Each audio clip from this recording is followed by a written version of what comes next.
Hello friends and welcome to yet another amazing video of Wisdom Zone, and this is Shubro, and I'm quite sure you have already guessed it. Today I have the 12th session of practice spoken English, and this video is for your English speaking practice.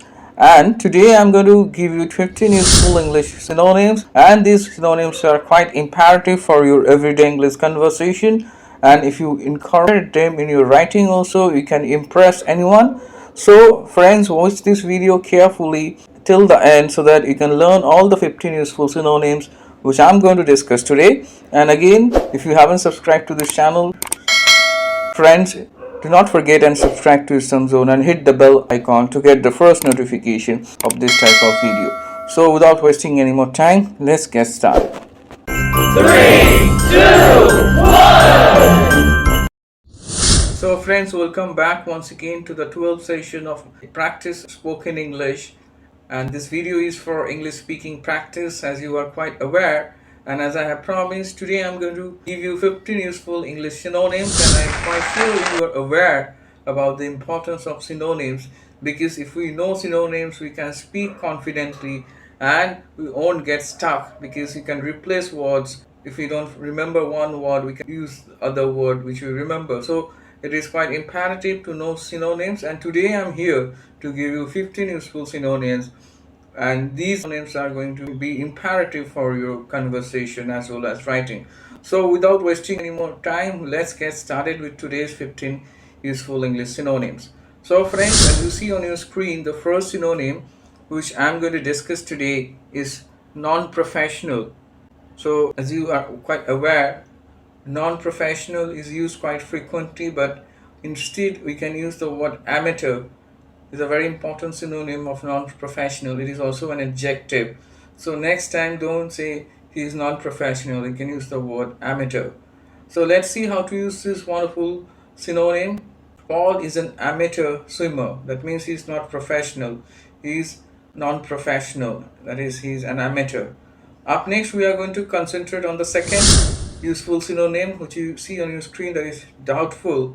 So instead of doubtful, we can use the word skeptical. As you see, there are two spellings. First is American and the second is the UK spelling, and that is also used quite frequently. You can use another word, that is dubious, which is also a synonym of doubtful, and it is also an adjective. So let me show you how to use this wonderful synonym. As you see the example, his boss is still skeptical about the progress of the project. That means his boss is still doubtful. He is not sure about it. I'm quite sure it's clear. So up next, let's turn our attention towards the third useful synonym, that is neighborhood. So instead of neighborhood, we can use the term vicinity. Let me pronounce it once again. It's vicinity. Vicinity is a noun. It means neighborhood or area around someone. So let's see how to use this wonderful synonym. There is a big shopping mall in my vicinity. That means in my locality there is a very big shopping mall, that is neighborhood. So I'm quite sure it's crystal clear. So up next, let's focus on the fourth useful synonym, that is protect. So instead of protect, we can use the word safeguard, and it is used as a verb as well as noun. But today I'm going to show you how to use it as a verb. As you see the example, the judiciary safeguards the interests of all the citizens. Yes, obviously judiciary is responsible. It's quite true. Up next, we will see the fifth one, that is vulnerable. I'm quite sure you have heard this word. Vulnerable means to feel unsafe or unprotected. So it is also an advanced vocabulary. So instead, we can also use the word susceptible, which is also a synonym and also an advanced English vocabulary, and it is also an adjective. So we can use vulnerable, that is unsafe, and the synonym is susceptible. I hope you will remember. So if you forget vulnerable, please use susceptible. So let's see how to use this wonderful synonym. The sudden spike in COVID cases makes us feel susceptible. So I'm quite sure it's clear, makes us feel unsafe, unprotected. Because of the sudden spike, we are feeling quite vulnerable or unsafe. And that's why I'm using the synonym susceptible. Up next, let's focus on the sixth one, which you see on your screen, that is personal. So instead, we can use a beautiful synonym, that is subjective. and it is also an adjective. So let's see how to use it. Tom's views are completely subjective. That means it's totally his personal views. It's not something in general. So I'm quite sure it's crystal clear. Up next, we are going to concentrate on the seventh amazing synonym for today that is on your screen. That is hardworking. Hardworking is used frequently, so we can use a beautiful synonym which is on your screen, that is diligent. We also know industrious. Industrious is also another synonym, but we can use this word diligent, that is also an adjective, means hardworking. So as you see the example, a diligent miner, that means a hardworking miner, a person who works in a mine. So I'm quite sure it's clear how to use this beautiful synonym. Up next, let's concentrate on the eighth one, that is dig. So instead of dig, we can use the word plough. So as you see on your screen, the word is given plough. It's a verb. So let us see how to use it. I asked my gardener to plough the garden. That means to dig the garden. So I'm quite sure it's clear. So let's concentrate on the ninth useful synonym for today, which you see on your screen, that is very difficult. So it is quite frequently used and it sounds quite boring, isn't that? So instead you can use the word arduous. Arduous is an adjective, means something very difficult or very tiring. So let's see how to use this wonderful synonym. It was an arduous task. That means it was very difficult, perhaps very tiring.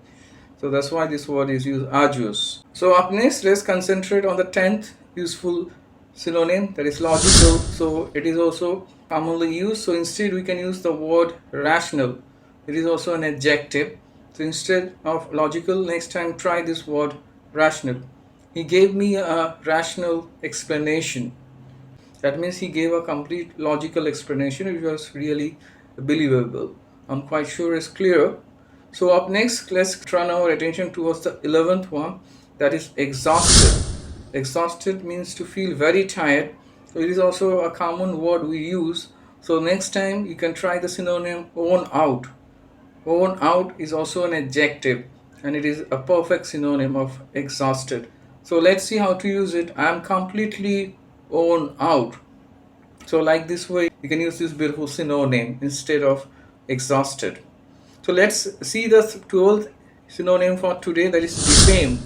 Defame is a verb and it is also used quite frequently. So next time you can use the word malign. Malign is to also defame, that means spoil someone's reputation.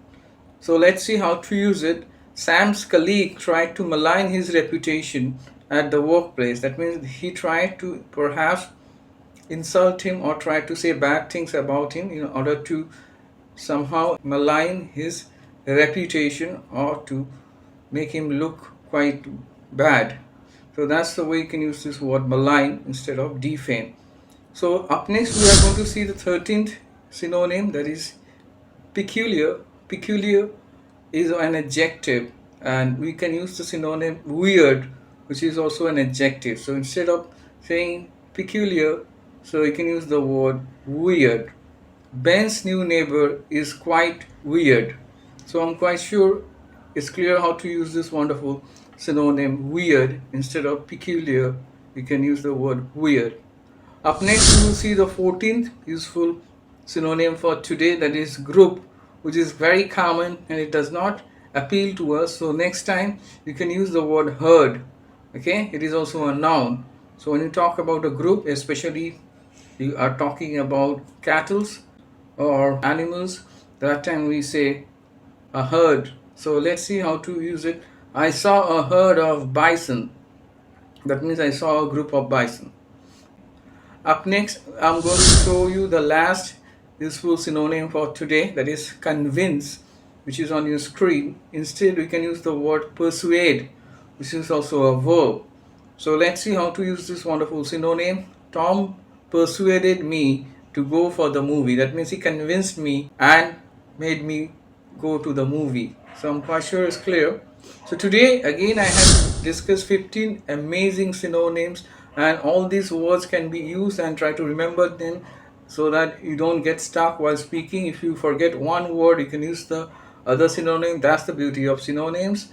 So again friends, it is my earnest request to all the viewers, please try to go through the examples and practice and comment below. And if you haven't subscribed to this channel, please do not wait, friends. Immediately subscribe to Wisdom Zone and hit the bell icon to get the first notification of a new video. So stay tuned for further informative videos, friends, and do not forget to like, share, comment, and subscribe to Wisdom Zone.